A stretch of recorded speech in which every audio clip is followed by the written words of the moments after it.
ikaze cyane muri Peace Joy TV Ngedi Clement bajyamaye mwese turabakunda turakwakiriye uruho neza nyiriwe neza amakuru ni meza cyane hanyuma muri bande muri Peace Joy mukora mwibiki organisation imeze ite muri Peace Joy karibu cyane tubaye ikaze murakoze amazina ni Musabyimana Jean Marie Vianney mu rugo ni Rubavu ndi umupapa ufite abana batanu n'indi famille ngari mbana nayo igera mu bana 45 Peace Joy n'abantu nagezemo nshonje rwose baramfashije cyane mu buryo bw'amasengesho dufite isengesho ritangira mu gitondo saa 9 za mu gitondo ririya sengesho kuva natangira kurisenga ni isengesho ryanguye ahantu hanini cyane ubu aho ngeze ni ahantu hashimishije turi umupapa ufite abana batanu n'abandi famille y'abantu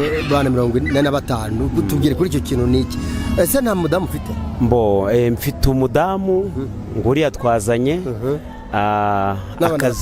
n'abana batanu niyo famille ngari mbana nayo igera muri abo bantu 45 tubana mu rugo rumwe se cyangwa tubana mu rugo rumwe ngewe akazi kanjye ni boulangerie impamvu mbabaranga abana banjye nuko turya bimwe tubana mu nzu imwe urumva mu kazi ka buri munsi tuba turi kumwe ni nayo mpamvu mbyishimira nkumva ko ng'umuntu usenga ntabwo navuga ngo batahe tubana mu buzima bwa buri munsi ni famille ngari cyane n'uwo n'umudamu wawe n'abana batanu ufite n'abandi 45 ubwo mukorana mu buzima bwa buri munsi muri rwiyemezamirimo rero rwose ndi rwiyemezamirimo tugeze muri Peace Joy ati wari ushonje nyuma utangiye kubona ibyo washatse kuvuga icyaka impamvu nari nshonje nari ndi umugabo utazi gufata umwanzuro ntabwo nari ndisengesha cyari cyo ariko urumva nanywaga inzoga nari ndi umugabo utazi kunyugwa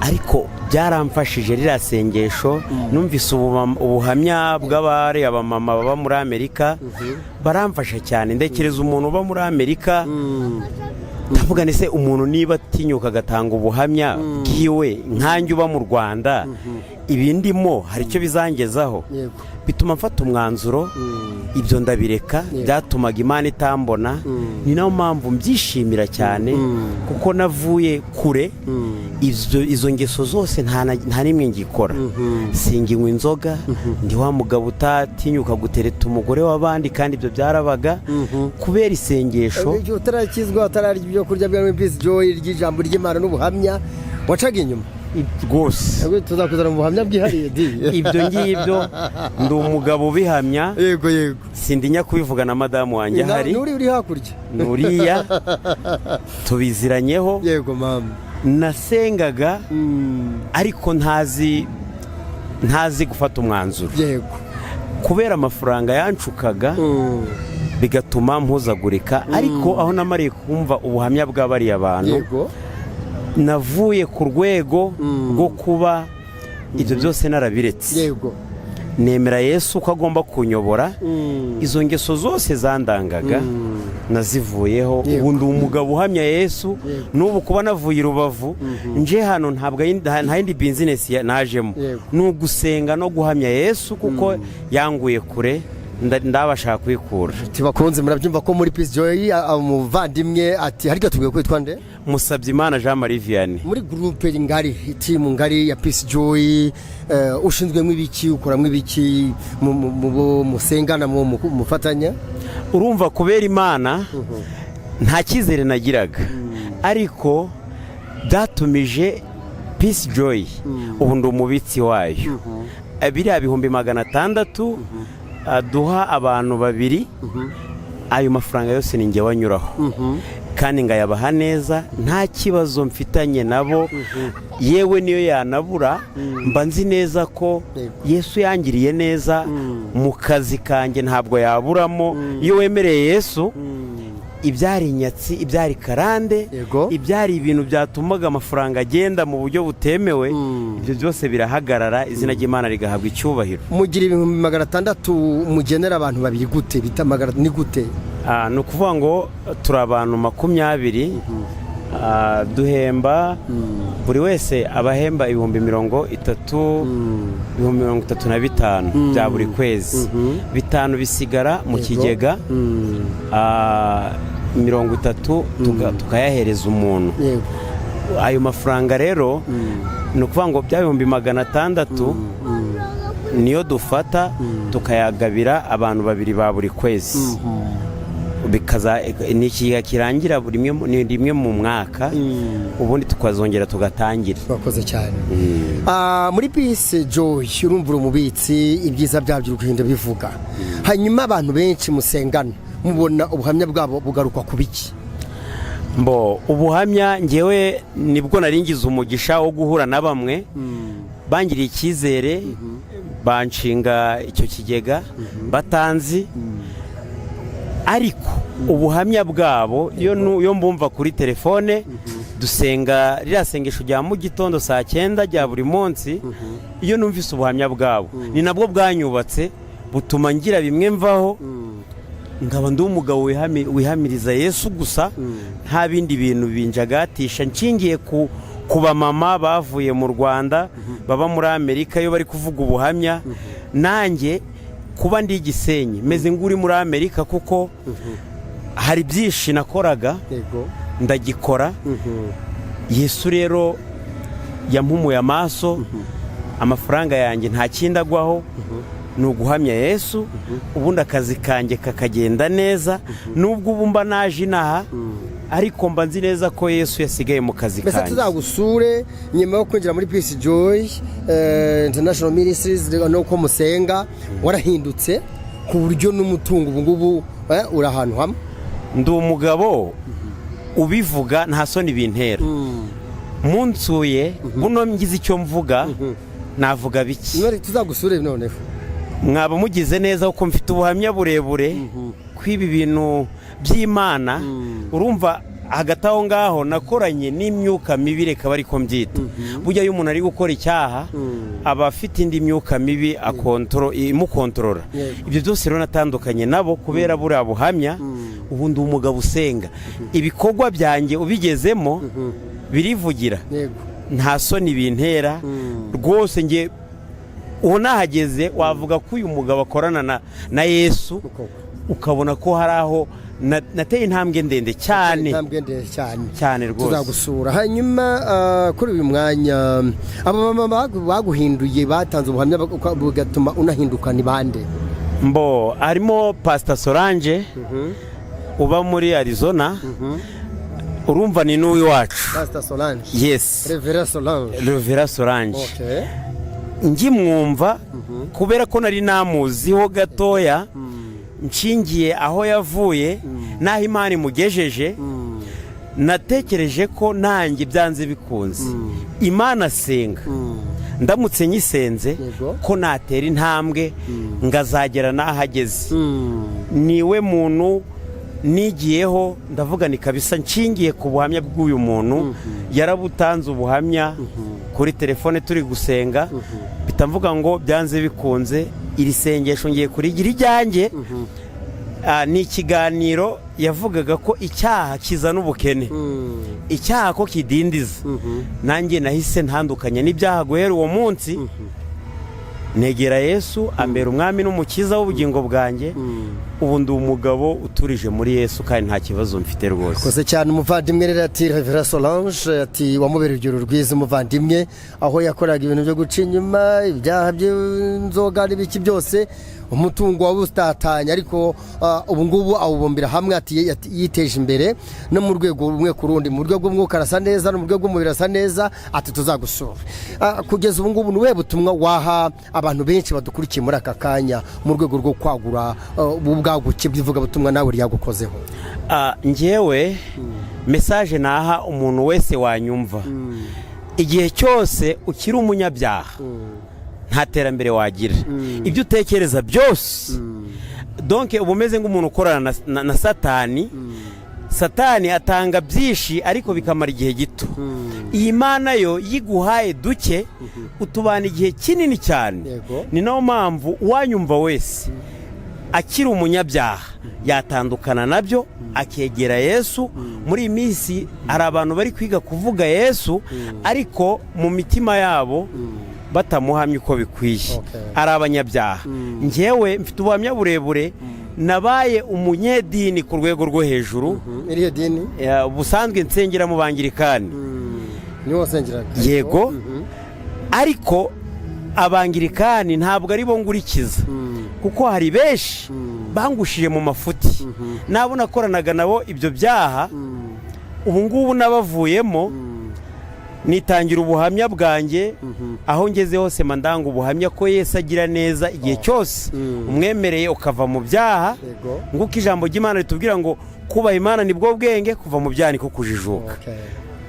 umuntu uri kunyumva wese atandukanye n'ibyaha, ibyo yabuze byose azabibona nshingiye aho Imana ingejeje. murakoze cyane.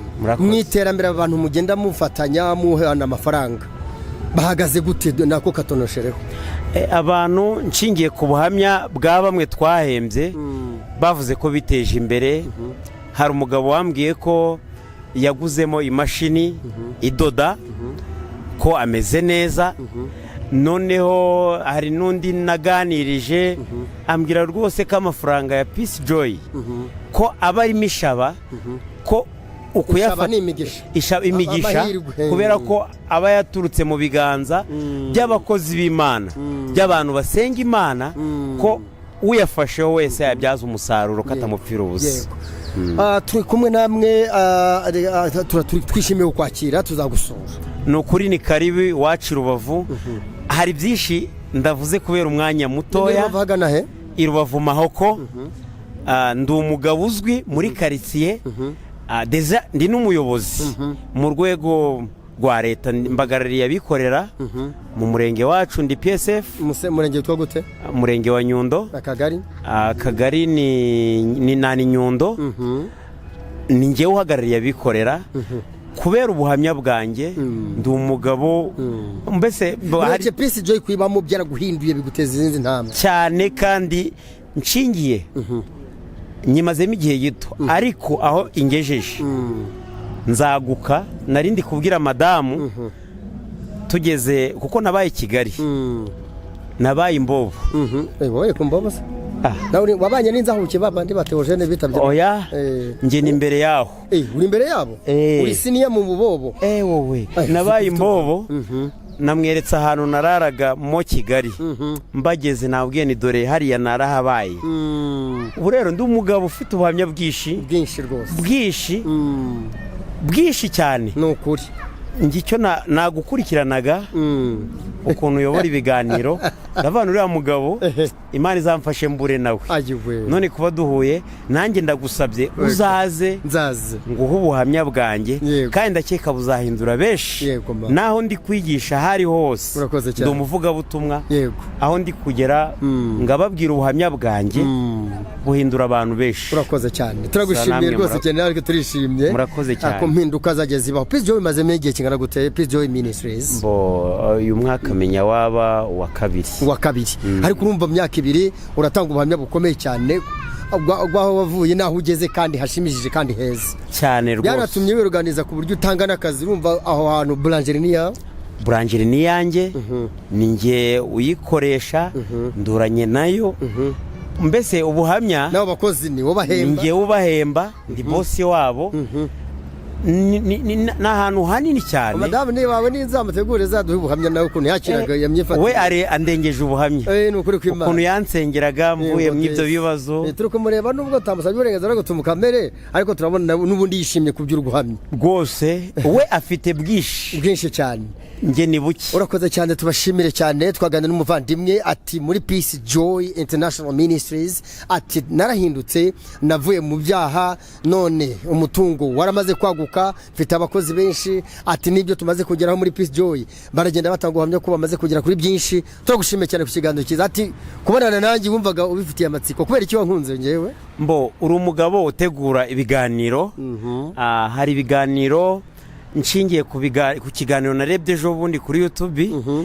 uri kuganira ku mugabo bita Noheli bari abagabo nanjye ndabakurikirana ego ariko nasanze Noheli Nasiya bari abagabo mu buryo bw'isengesho narabanenze cyane wumvise nabitanze wabitanze neza ni ikiganiro cyiza kandi mujye mubacyaha bari kwitwa abakozi b'Imana wambazaga nuri kubona hirya ya kamera okay imfura yabo rwose narabikurikiranye cyane kandi ni byiza mujye mubakebura basenga Imana ivuga bikaba batandukane n'icyaha. Urakoze cyane. Ni iki wabwira Reverend Solange akakanya n'umutware we Bishop Habineza Jean Claude? Ni ukuri icyambere nari nzi ko n'ubundi araba ari hano ariko igihe nyine cyanze ntabwo byakunze. Message muhaye nuko Imana yamwagurira imbago agakomeza akavuga ubutumwa. Ni umumama udahisha ubutumwa bwaho yavuye nahageze, umuntu wo ku Nyundo uri muri Amerika, natwe nk'abambasaderi bi tumutereye ivi kandi turuguka ikirenge yakandagiyemo, natwe rwose ntabwo tuzahwema kumukurikirana mu biganiro atanga. N'iyi minisitiri yatangije nzi neza ko Imana izakomeza kugenda yitwaguriramo, ariko amahirwe n'imigisha kuri we, ahira Imana ikomeze. Umutware we nawe urumva ni umuvugabutumwa, ni umuntu usenga, umushumba nawe. Icyo nabasabira ku Mana nuko Imana yabagurira imbago kandi n'ivugabutumwa ryabo rigakomeza rikaguka nk'uko abivuga isi yose, ikamenya ko Pastor Solange ari we muhanuzi Imana izanye, kuko ni umumama udahisha ubuhamya bwe bwaho yavuye, ni mu byaha cyangwa se ni ukuvuga Imana neza nta cyasha Imana imubonaho. Akanya babwira iki mudamu wawe mu gihe tuzaza gusura nk'uko waduhaye uburenganzira bwo kuzaza gusura? Madamu wamubwira iki? Madamu wanjye ni umumama wansengeye, atuma mpinduka ku rwego rwo hejuru. Icyo musabiye ku Mana, Imana ikomeze imwagure. Ibyo dukora byose tubiragiza Imana. Ubu nabaye umuvugabutumwa iwacu, we ni umuririmbyi, ariko isengesha asenga abavuga ngo Mana agurira umugabo wanjye imbago yaguke mu buryo bwose, nk'uko yatandukanye n'icyaha ukomeze umurindi. Rwose isengesho rye ararikomeje. Muri make yaranakoze kwihanganira, yaranyihanganiye. Yatakwihanganira ubu ngubu ntabwo ufite agasura, abaragiye uhumba ndi umusazi. Abarakoze divorce ni ngiba yarahereyeho. Urakoze, turagushimiye, tuzaza mu buhamya. Sawa, murakoze cyane. Kadushimire umuvandimwe. Amazina ngo nayahe? Ni Musabyimana Jean Marie Vianney, umugabo w'Irubavu w'umwangirikani, ufite uriya muryango mugari. Uba mu muryango mugari wa Peace Joy. Umuryango mugari wavuze mbere. Umuryango mugari ni abakozi ngorana nabo n'abana bawe n'abana banjye, rwose n'itorero muri rusange ryakomeje kunsengera. Imana ibaha umugisha. N'umuryango mugari urimo wa Peace Joy rwose. Abo bo nabanjye buri mu gitondo tuba turi kumwe. Urakoze cyane.